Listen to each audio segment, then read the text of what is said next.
Најактуелна тема оваа недела беше студентските протести. Студентите излегоа на улица, го кренаа гласот, рекоа дека се против екстерното. Меѓутоа владата излезе и кажа дека не станува збор воопшто за екстерно, туку за државен испит. Што е државен испит? Благодарам. Ние и пред тоа кажавме дека станува збор за државен испит, а не за екстерно. Значи пред да излеза студентите, меѓутоа очигледно некој ги манипулира. Што е државен испит? Јас би рекол што е разликата меѓу екстерно и државен испит. Екстерното што веќе го имаме во основните и средните училишта, знаеме дека представува еден фокус на наставниците и професорите во смисла какви оценки им дале, односно дали оценките што ги даваат кореспондираат со нивното знаење. Ако некој некому дал тројка, дали тој знае за тројка или знае за двојка или за четворка или за петка. И колку наставникот е поблиску до реалната оценка, која што ќе излезе и на екстерното, толку тој повеќе добива бодови, а колку е подалеку, толку повеќе губи. На крајот на школската година се прави ранг листа и последните и првите 10-15% од наставниците добиваат казна или награда, согласно дали се во групата на оние што најмногу промашиле оценки, од реалното знаење, што се гледа на екстерното тестирање, или се во групата на оние што најмногу ги погодиле оценките, што се оценило со екстерното тестирање. Тоа е екстерното тестирање. Што е државен? Државен испит. Државен испит е нешто што веќе се спроведува во повеќе земји во Европа. Се спроведува во Полска, во Чешка, во Словачка, во Унгарија. Се спроведува повеќе од 100 години, од времето на Австро-Унгарија. И дава одлични резултати. Со државниот испит се утврдува дали студентот има минимум знаење за да положи испит. Значи не се утврдува дали е реална неговата оценка во смисла доколку таа е над минималната. Минималната е 6. Целта на државниот испит е да види дали тој знае за 6. Ако добил 7, 8, 9 или 10, тука многу не навлегува државниот испит, тој се фокусира само на минимално знаење на студентот за 6. Се поставуваат прашања и се утврдува со колку минимум студентот поменал, односно го положил државниот испит. Колку што ве разбрав, оценките нема да се споредуваат како што е во екстерното, во основните и средни? Не. Од каде ќе доаѓаат прашањата? Ќе има месец, два или повеќе преходно, ќе има отворен базен на прашања од кои што ќе се црпат тие прашања. Значи, студентите точно ќе знаат од кои прашања може да добијат прашање. Например, ако тие положиле во прва и втора година 14 испити. И од тие 14 испити има, да речеме, 1400 можни прашања. Тие се објавуваат 1400 можни прашања. Ги има на веб страна, на интернет, и секој може да види кои се прашањата од кои што може да му се падне. Од тие 1400, например, тој ќе добие по 5 од секој испит. Тоа се, например, 70 прашања. Ќе положи, ако има повеќе од половина позитивни одговори на прашањата, или пак ако се оди по тежински фактор, што е уште пологично, повеќе од половина бодови согласно тежинскиот фактор за секое прашање. Од кај ќе бидат прашањата извадени? Прво да кажам дека државниот испит ќе го спроведува не државата, не Министерството за образование, односно не владата, не Министерството за образование, туку ќе го спроведува одборот за акредитација, во кој што има професори. Сите се професори. И таму ќе имаме одредена реконструкција. Ќе влезат голем дел на професори кои што се со најмногу своји публикации во списанија со импакт фактор.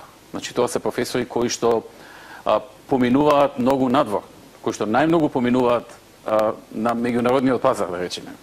Кои што објавуваат своји статии, своји истражувања и им ги прифаќаат во списанија со повисоки коефициенти со импакт фактор, со фактор на влијание. А каде ќе се полага? Каде студентите ќе се полага во некои центри што ќе ги организира државата, значи нема да бидат на самиот факултет или универзитет, бидејќи таму може да се соочиме или понекогаш со подкажување и слично. Значи ќе бидат во специјални државни испитни центри. Секој студент ќе добие различна комбинација на прашања, нив ќе ги одреди софтверот, значи од тие, например, кажав 1400, на секој во салата ќе му бидат одредени различни, а инаку одборот за акредитација прашањата ќе ги креира од наставната програма, која што самиот универзитет за таа студиска програма ја приложил во одборот за акредитација. Значи, секој универзитет, кога добива акредитација, тој треба да приложи наставна програма.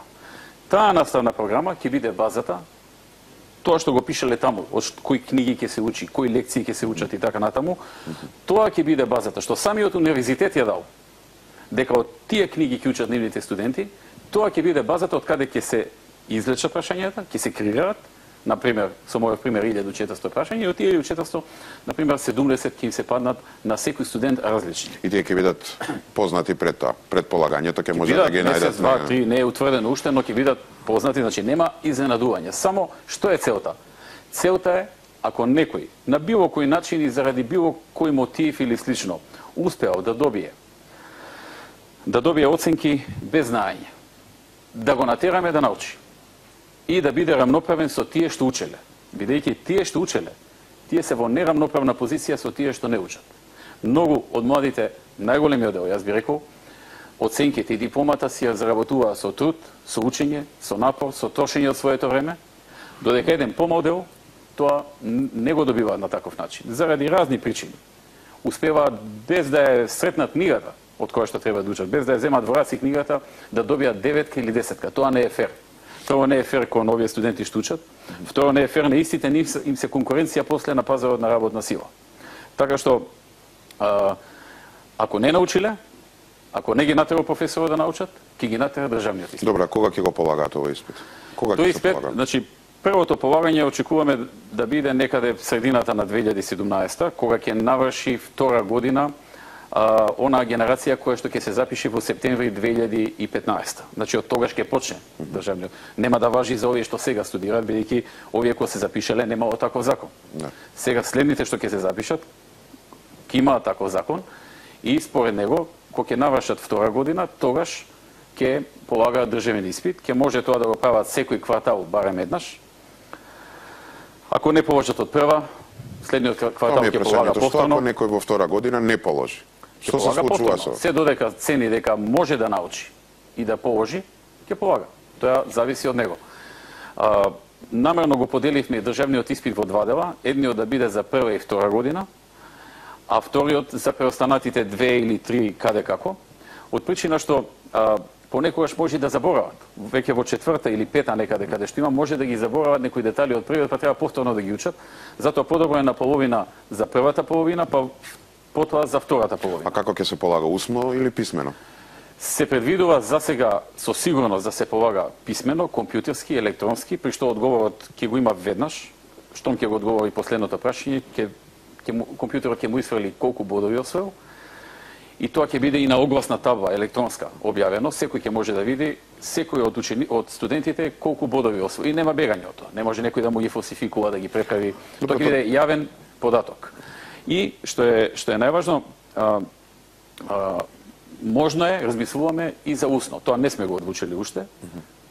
Се уште трае јавната дебата, ќе видиме дали ќе има потреба и од усно. Добро, тогаш каде се случи ова? Во некои од факултетите, се извинувам, ќе има модификации, затоа што самата наука не дозволува на ваков начин да се полага секаде. Значи има некои предмети, факултети и така надолу, мора да се модифицира сето ова, но тоа се помал број и за нив стручните комисии ќе одредат поинаков начин на полагање. Кај нас ова веќе го има на медицински факултет? Кај нас веќе ова го има, законот за медицински факултет го донесовме пред околу 2 години и сега неодамна веќе полага за прва и за втора година, немаше никакви проблеми. Добро, тие што си училе си положија, тие што помалку учеле можеби ќе полагаат втор пат, тоа е тоа.